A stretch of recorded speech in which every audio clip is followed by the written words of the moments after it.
Hello everyone. So in today's video, we will discuss how to automatically translate your posts or pages using Chrome built-in AI with the Polylang AI add-on. Alright, first make sure you've installed and activated both the Polylang plugin and the AutoPoly add-on. Once that's done, just head over to your dashboard and navigate to the Pages or Posts section. Now just go ahead and edit any page that you want to translate. Okay, so on the right-hand side of the editor, you'll see the Language Settings tab. From here, simply choose the language you want to translate your content into. Now you'll notice a prompt asking if you want to duplicate the original page content. Yeah, just go ahead and click on Translate Now. Next, you'll need to select Chrome AI as your translation provider.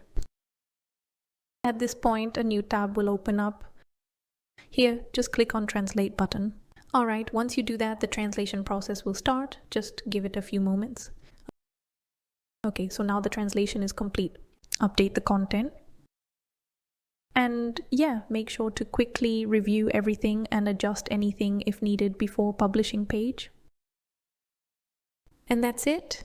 Your entire page is now translated into your selected language using Chrome AI. If you found this video helpful, don't forget to like, share, and subscribe to the channel.